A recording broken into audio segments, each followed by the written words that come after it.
Bem, vamos lá. Deixa eu projetar aqui de novo.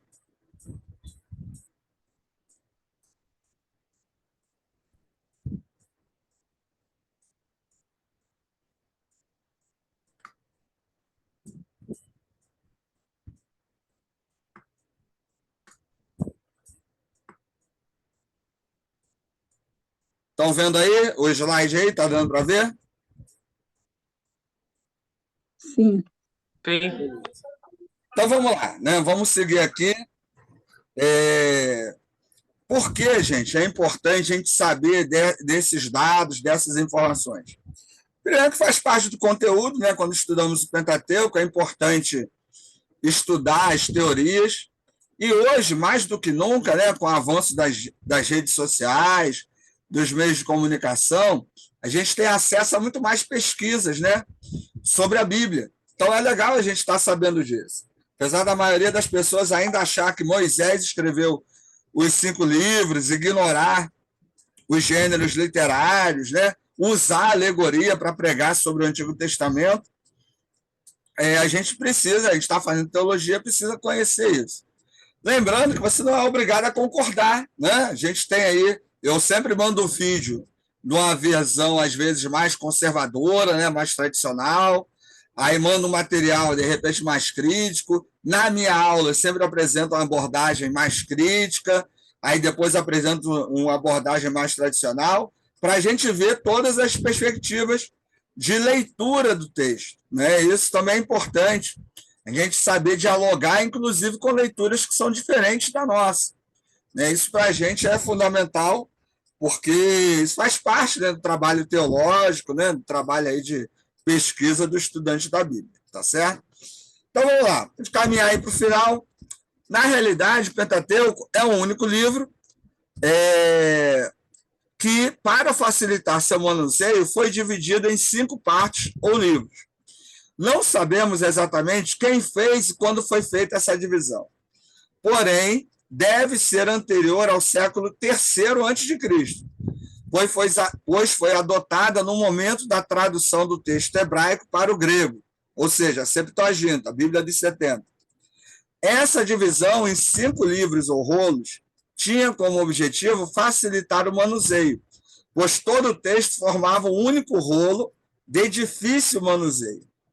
Outros acham que o texto já foi originalmente escrito em rolos separados, pois seria materialmente muito difícil escrever todo o Pentateuco em um único rolo.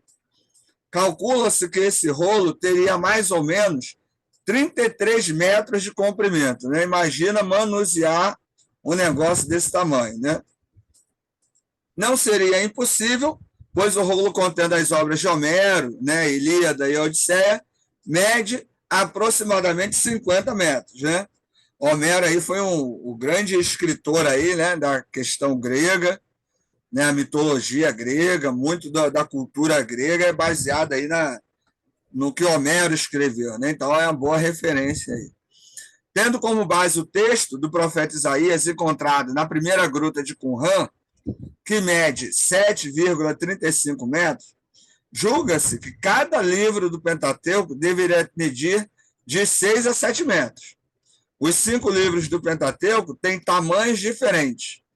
Gênesis é o mais longo, com 50 capítulos, e o mais breve, o Levítico, com 27 capítulos. Êxodo e Números possuem quase o mesmo tamanho. Êxodo com 40 capítulos e Números com 36. O livro de Deuteronômio tem 34 capítulos. Gente, imagina o seguinte, hoje você lê lá Salmo 1, aí você diz assim, bem-aventurado aquele que medita na lei do Senhor dia e noite. Aí eu estou pensando que meditar é o seguinte, eu vou abrir a minha Bíblia, né? Tá aqui, vou ler e vou ficar pensando. Não era todo mundo que tinha acesso, né, aos livros sagrados naquela época. Não era algo que você tinha, né, na sua casa, guardado lá, né? Isso ficava lá nos lugares, né, de estudo. Então, o que é esse meditar? A gente já até falou isso em outras aulas, mas só para lembrar, Porque, às vezes, a gente transfere o texto bíblico para a nossa realidade. E o texto, né, a partir dos seus significados, ele quer dizer outra coisa. Então, bem-aventurado aquele que medita na lei dia e noite. O verbo meditar ali, em hebraico, é a ideia daquilo que está aqui, ó, cochichando no ouvido dia e noite. Ou seja, eu fui lá, ouvi sobre a lei, ouvi a lei, e aquilo está aqui, ó. Eu não deixo de ficar pensando, né, de ficar avaliando. Aquilo não sai da minha mente dia e noite. É essa a ideia. E não simplesmente ler, né, como hoje, em que todos nós temos acesso à Bíblia no celular, tablet, computador, impressa mesmo, né?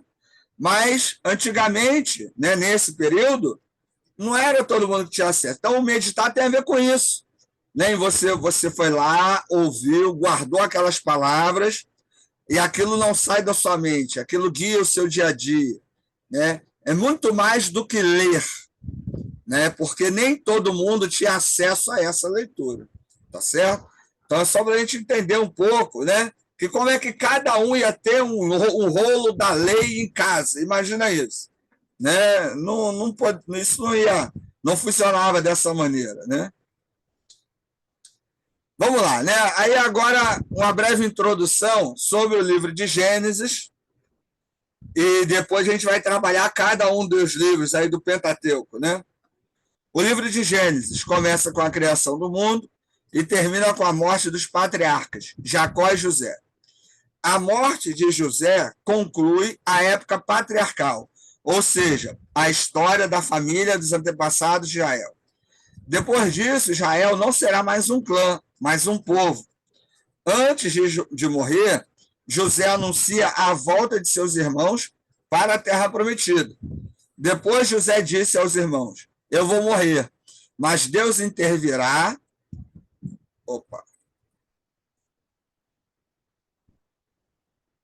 Em vosso favor e vos fará subir deste país para a terra que ele jurou dar a Abraão, Isaque e Jacó.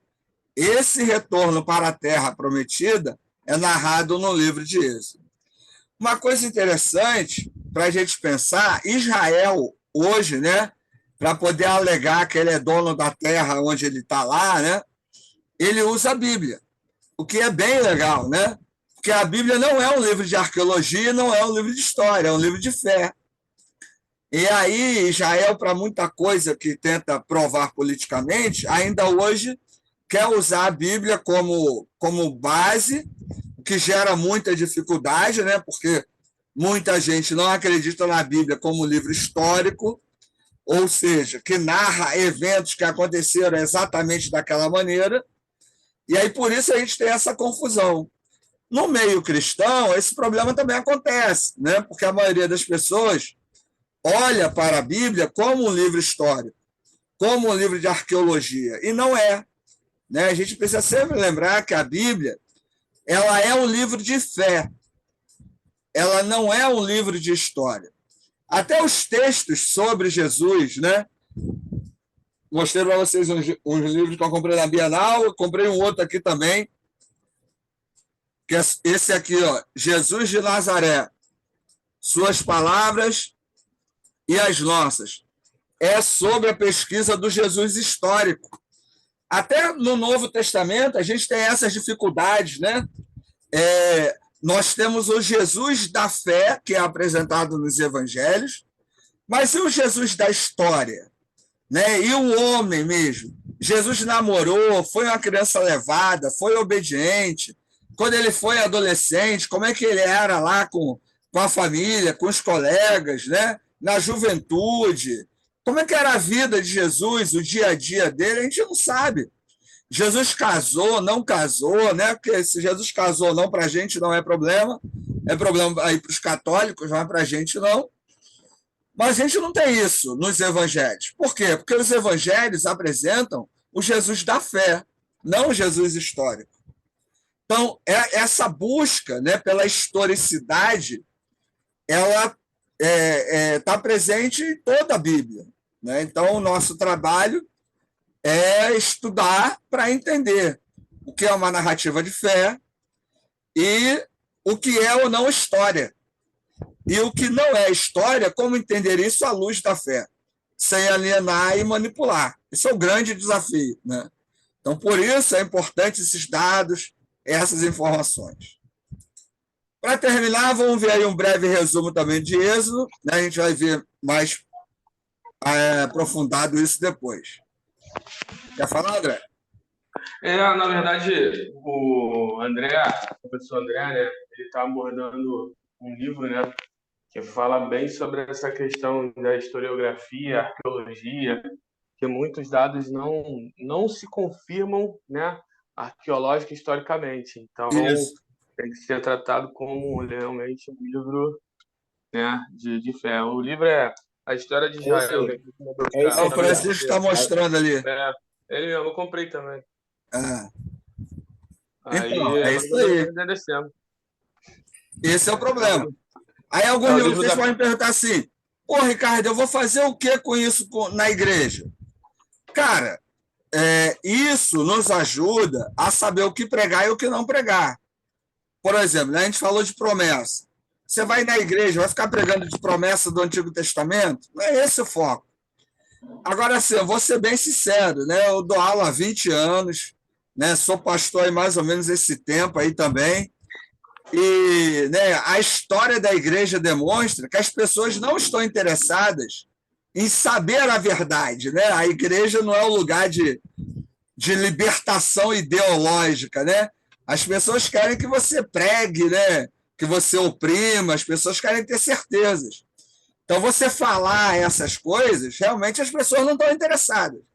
Mas para a gente que estuda, a gente tem que saber, para pelo menos sermos honestos, né, com as pessoas, né? Se você vai usar isso ou não no seu dia a dia na igreja é outra coisa. Mas eu já digo logo, a igreja não está interessada nisso. Porque a gente vê um monte de pastor pilantra por aí pregando um monte de baboseira, ungindo o pessoal com óleo, né, obrigando o pessoal a dar 30% de dízimo, e as igrejas estão lotadas com as pessoas, porque as pessoas querem isso. Né? Não é culpa só dos pastores, né? As pessoas parecem que gostam, né, desse tipo de aprisionamento ideológico, mas a gente precisa saber dessa diferença. Faz parte do estudo da teologia, né? Se você vai usar isso ou não é outra coisa. Fala, Vânia. Oi, professor. Sim. O senhor falando sobre isso, eu estava conversando com minha filha semana passada, aí ela me disse até assim, quando eu comentei com ela que ia fazer o seminário, aí minha filha disse assim, ai meu Deus, agora que minha mãe vai ficar pior. Ai, Senhor. Aí eu conversando com ela, né, e tudo mais, certas coisas, ela falou assim, nossa, mãe, assim, você melhorou bastante. E detalhe, eu sou batista tradicional, né? Então a gente sabe que Eu batista também. tradicional é aquela pessoa que fica aquele crente chato, vamos dizer assim, né? Mas ouvindo o senhor falar essas coisas, e a gente, assim, para mim tem sido muito libertador, para Sim. mim como pessoa, como cristã. Tenho visto realmente agora sim com uma base melhor, né? E aí, quando o senhor fala tudo isso, desses pastores, picaretas e tudo mais, e nós sabemos que existe, e quando o senhor diz que realmente as pessoas querem ser enganadas, elas não estão afim da verdade, eu fico pensando, realmente, elas não querem. Não quero. Elas não querem buscar realmente a verdade. E Elas quando preferem... tem conhecimento, Vânia, quando você chega e fala, elas rejeitam. Entendeu? Exatamente. Porque tem muita gente que nunca teve a oportunidade de ouvir. Mas muita gente que já teve a oportunidade de ouvir, ouve e diz: isso eu não quero, entendeu? Aí prefere ficar ali no mundinho da alienação, né? Lamentavelmente. Exatamente, é. É um Assim, é muito desafio. bom. Até aí o senhor falou algumas coisas, aí eu me lembrei de uma colega minha que é batista tradicional, mas ela segue assim, ela escuta R. Soares, Silas Malafaia e Pereira Ah, meu Pambu. Deus. Aí, numa das últimas, muito tempo atrás, quando eu conversei com ela virou para mim e falou assim: ela foi numa missionária, e ela disse assim: a missionária falou que a gente precisa de orar pela paz em Israel. Eu Ah, falei assim: mas a gente ora pela paz mundial, né? Em si, né? Ela, não, mas se não orar pela paz de Israel, Jesus não volta. ai, meu Deus. E aí eu fiquei preocupada, né, com esse Vânia, não, pensamento Vânia, eu dela. vou te dizer o seguinte: não há o que falar para essa sua colega.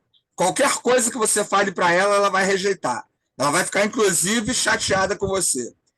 Porque, E assim, detalhe, ela fez faculdade, ela fez IB. então, mas não adianta. Isso não é uma questão de, como é que eu vou dizer, de nível cultural. Isso é uma questão de liberdade ideológica. Existem certas pessoas que se aprisionam a certas mentiras porque se sentem desconfortáveis com a verdade que vai dar liberdade. Quando você estuda o texto bíblico de maneira adequada, ele nos liberta. Quando ele nos liberta, eu tenho a responsabilidade de tomar as minhas decisões, de agir por minha conta própria e de assumir a culpa dos meus erros e acertos. A maioria das pessoas não quer isso, né? Os psicólogos e psiquiatras estão cheios de clientes por causa disso, porque as pessoas não querem assumir suas responsabilidades, muitas das vezes. E a igreja se aproveita disso.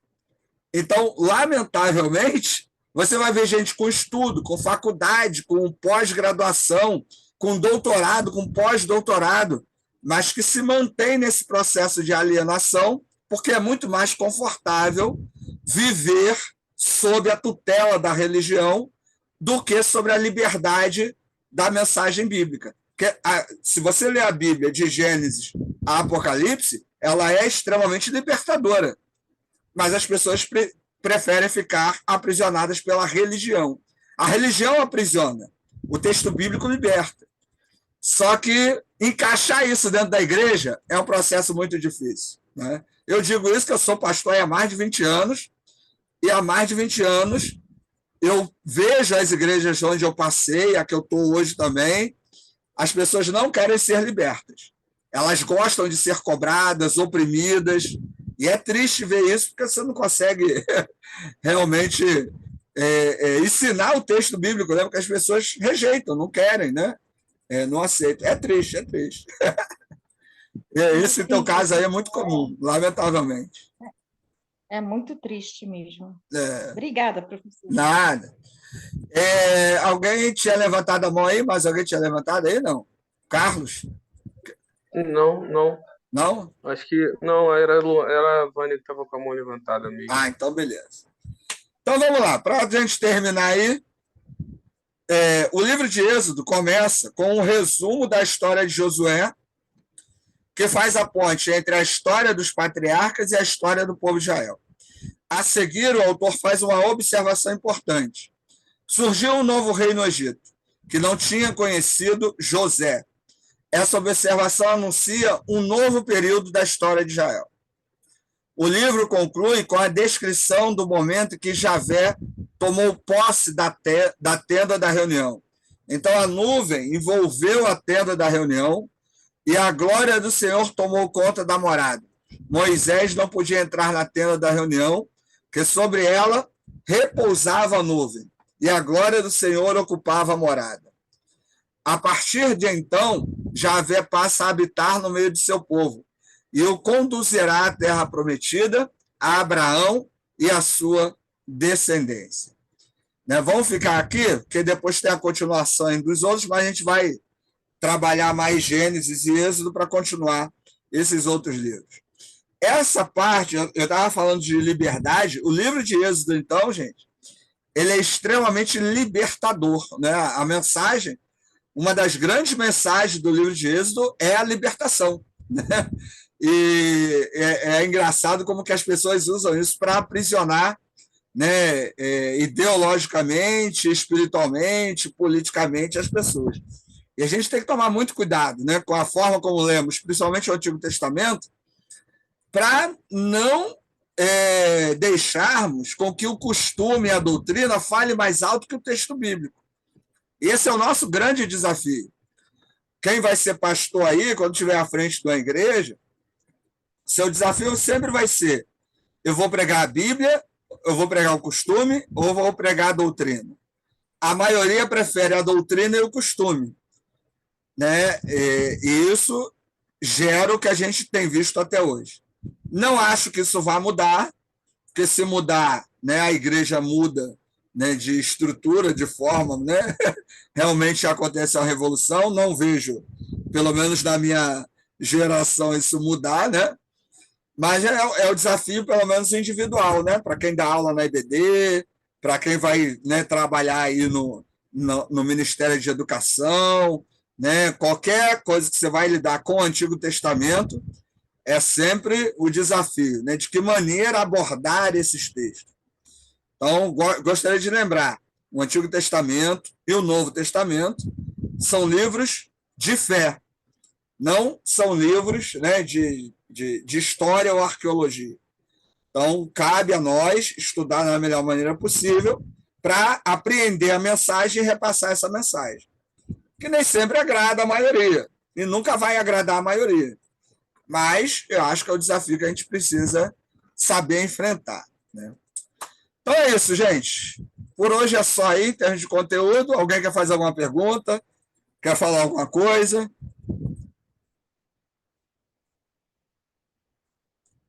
Não? Não. Então, beleza. Não, tá show Então é de isso bola, mesmo. professor. Então só isso aí. A pergunta? Francisco quer falar. Fala, Francisco. Então, na próxima aula, nós continuaremos ali dando sequência no livro de Levítico. Não. Próxima aula eu vou falar de Gênesis e Êxodo. Depois eu falo de Levítico. Tá bom. E aí eu vou dar mais alguns detalhes sobre Gênesis e Êxodo. Entendeu? Ok. Beleza? Tá bom. Maravilha, professor. Então valeu, galera. Até mais. Valeu, galera. Pessoal que faz Até mais. estágio aí, depois eu vou mandar a atividade para lá, tá? Manda sim. Boa noite. Valeu, boa noite. Boa Valeu, noite, cara.